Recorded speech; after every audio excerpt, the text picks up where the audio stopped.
What is going on, guys, and welcome back to Touchdowns to Home Runs. My name's Bernie. Thank you for joining us today on the channel. We are now within 2 weeks away from this year's NBA draft with a ton of uncertainty all over the draft board, especially at the top. So today I'm going to be showing you guys my predictions for the top 10 picks of this year's NBA draft. If you like today's video, make sure to leave a thumbs up. Comment your thoughts and predictions on the NBA draft down in the comment section below, and subscribe to Touchdowns to Home Runs. My partner Noah and I have been absolutely grinding out the content lately, so if you guys could just hit us with that subscribe, it would mean the world, and enjoy the video. With the first pick in the NBA draft, I have the Minnesota Timberwolves taking Anthony Edwards, the 6'5", 225-pound freshman from Georgia. In the 2019-20 season, he averaged 19.1 points per game, 5.8 rebounds per game, 2.8 assists per game, and shooting just under 30% from three. Now, this pick was very difficult because I know recently the Minnesota Timberwolves have come out and said that they were looking at James Wiseman, but I just think that doesn't make a lot of sense positionally with Karl-Anthony Towns there as well.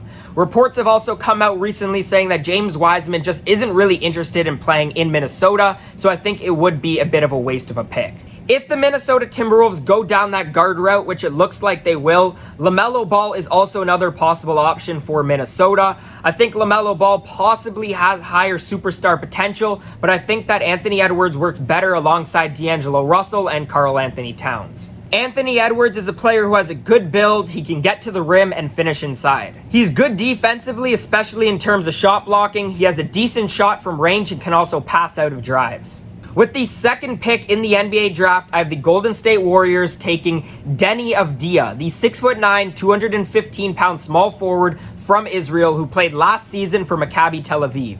Now, if James Wiseman does not get taken with the number 1 pick, the Warriors do have a chance to immediately fill that gap at center. But I think with the returning core for the Warriors and their immediate contention next year, I think it makes more sense for the Warriors to pick the overall player that they think is going to end up the best. Avdija has a high basketball IQ and can play anywhere from the shooting guard to power forward. By playing overseas, he's played at a high level of competition from a very young age. He's got elite court vision, he's a creative passer, and he rebounds well. He can shoot the three, has good range on a shot, and is already looking like he's NBA ready defensively. With the third pick in the NBA draft, I have the Charlotte Hornets taking James Wiseman, the 7'1", 240-pound freshman who played a small portion of the college basketball season for Memphis. In his limited time at Memphis, he averaged 19.7 points per game, 10.7 rebounds per game, and 3 blocks per game.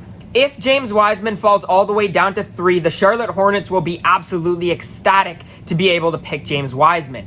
The Charlotte Hornets have already made it known that James Wiseman is number 1 on the draft board. And if the Timberwolves or Warriors don't take him with number 1 or 2, it also means that the Charlotte Hornets don't have to trade up. He has elite size, which he uses to patrol the paint. He's a dynamic finisher, he finishes well under the rim, and he's good in terms of pick and rolls. In his limited time at Memphis, opponents only shot 33% when James Wiseman was on the floor. With the fourth pick in the NBA draft, I have the Chicago Bulls taking LaMelo Ball, the 6'6", 180-pound point guard who played last season in the NBL. Last season, he averaged 17 points per game, 7.6 rebounds per game, and 6.8 assists per game. Because I don't see the Hornets or Warriors selecting a guard, I have LaMelo Ball either going at number 1 or at number 4. I know that Deni Avdija is at the top of the draft board for the Chicago Bulls, but I'm assuming he does not fall down to number 4, so I have the Chicago Bulls just taking the best player available. LaMelo Ball has good size, he has good range from 3, and is essentially a scoring threat from anywhere inside the half court. He has a high basketball IQ with really good instincts and a tremendous ability to read defenses. He's a good, accurate passer who can get creative and also flashy at times. He thrives in an up-tempo offense and can be really solid defensively when he actually commits. With the fifth pick in the NBA draft, I have the Cleveland Cavaliers selecting Obi Toppin, the the 6'9", 220-pound power forward from Dayton. In the 2019-20 season, Obi Toppin was absolutely fantastic. He averaged 20 points per game, 7.5 rebounds per game, and over 1 block and 1 steal per game. With the uncertainty in this year's draft, I think Obi Toppin can be considered the player that is closest to safety. He was the most outstanding player in college last season. He's potentially one of the most explosive players in the draft, and he does have a pretty decent shot as well. He has NBA-ready size, he has an NBA-ready shot, and I think if the Cavaliers do select him, they're going to be really happy with an immediate impact that he can make next season. With the 6th pick in the NBA draft, I have the Atlanta Hawks selecting Yekah Kongwu, the 6'6", 215-pound shooting guard and small forward from Auburn. In the 2019-20 season, Yekah Kongwu averaged 12.9 points per game, 4.4 rebounds per game, 2.2 assists per game, and 0.9 steals and blocks per game.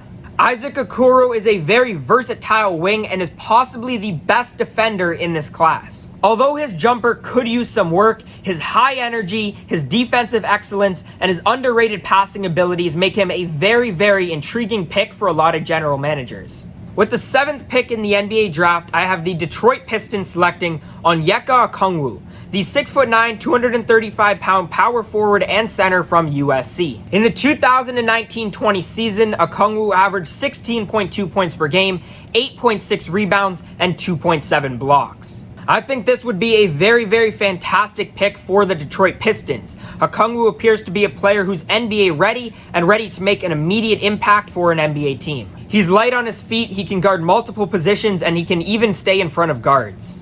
He's not a floor spacer yet, but he can dribble and take players off the bounce. With the 8th pick in the NBA draft, I have the New York Knicks selecting Killian Hayes, the 6'5", 192-pound point guard from France. Last season, he averaged 24 minutes per game, 11.6 points per game, 5.4 assists per game, 2.8 rebounds per game, and 1.5 steals per game. I think Killian Hayes could be picked as high as 6, but if he does fall all the way down to 8 and to the New York Knicks, I believe this is 100% the pick. He's a pass-first guard who could fit perfectly around the ball dominance of RJ Barrett. He has a high basketball IQ, he has tremendous speed, and he's actually one of the fastest players, if not the fastest player, in this year's draft class. So far, he hasn't found a shot yet from 3, but he definitely has some tremendous tools that in the future definitely point to him being a well-versed and superstar point guard. With the 9th pick in this year's NBA draft, I have the Washington Wizards selecting Patrick Williams, the 6'8", 225-pound power forward from Florida State University. In the 2019-20 season, he averaged 9.2 points per game, 4 rebounds per game, and 1 block per game. He didn't necessarily light up the stat sheet, but he only played 22 minutes per game and has some tremendous tools to be a future NBA star. Between him and Obi Toppin, Patrick Williams just might be the most explosive player in this year's draft class. At 6'8", 225, Patrick Williams poses the perfect size for the power forward position. For a big man, Patrick Williams also has quite the shot.